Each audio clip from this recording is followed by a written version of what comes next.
Good morning, class 7th, lesson 13. Lesson name is Motions and Time. First point is slow or fast. We know that some vehicles move faster than others. Even the same vehicles may move faster or slower at different times. हम जानते हैं कि कुछ vehicles दूसरों की तुलना में तेजी से आगे बढ़ते हैं, यहाँ तक कि एक ही वाहन अलग अलग समय पर तेज या धीमा चल सकता है. If vehicles are moving on a road in the same direction, we can easily tell which one of them is moving faster than the others. If vehicles are moving on the road in the same direction, जब बहुत सारे vehicles एक ही road में एक ही direction में जाते हैं, we can easily tell, तब हम easily बता सकते हैं कि उनमें से कौन दूसरे की तुलना में तेजी से आगे बढ़ रहा है. The distance moved by object in a given interval of time can help us to decide which one is faster or slower. समय के दिए गए अंतराल में वस्तु द्वारा दूरी तय करने हमें ये तय करने में मदद कर सकता है कि कौन सा तेज है, कौन सा व्हीकल्स स्लोअर है, धीमा है. Now our second topic is speed. A higher speed seems to indicate that a given distance has been covered in a shorter time or a larger distance covered in a given time. एक उच्चतम गति इंगित करती है कि एक निश्चित समय में एक निश्चित दूरी तय की गई है या दिए गए समय पे एक बड़ी दूरी तय की जाती है. The most convenient way to find out which of the two or more objects is moving faster is to compare the distances moved by them in a unit time. The most convenient, सबसे सुविधाजनक तरीका ये पता लगाने के लिए है कि दो या अधिक वस्तुओं में से कौन सा तेजी से जा रहा है एक इकाई समय में उनके द्वारा स्थानांतरित की गई दूर की तुलना करना है. When we say that a car is moving with a speed of 50 kilometers per hour, it implies that it will cover a distance of 50 kilometre in 1 hour. जब हम कहते हैं कि एक कार 50 किलोमीटर पर आवर की हिसाब से जा रहा है, तब ये समझाता है कि इसकी गति 50 किलोमीटर एक घंटे में है. मतलब एक गाड़ी 50 किलोमीटर रास्ता एक घंटे में 50 किलोमीटर रास्ता पार करने में 1 घंटा समय लगा है.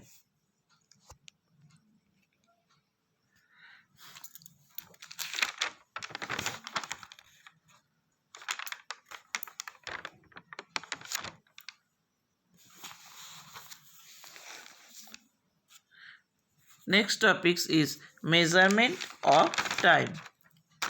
In the ancient time, our elders could tell an approximate time of the day by just looking at shadows.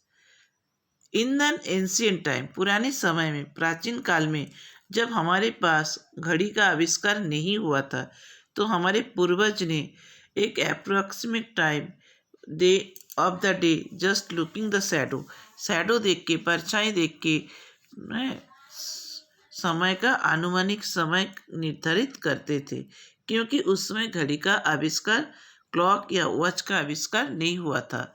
They found that the sun rises every day in the morning. The time between one sunrise and the next was called a day.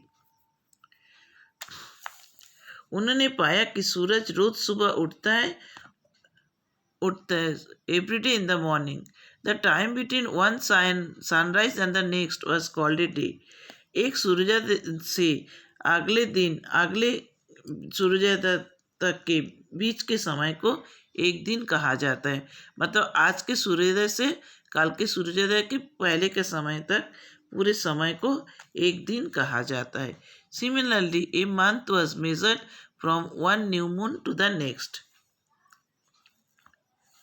इसी तरह एक महीने को एक नया चंद्रमा से दूसरे चंद्रमा तक मापा गया है.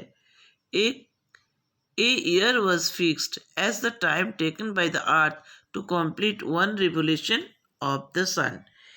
एक ईयर, एक साल का माप कैसे किया गया है?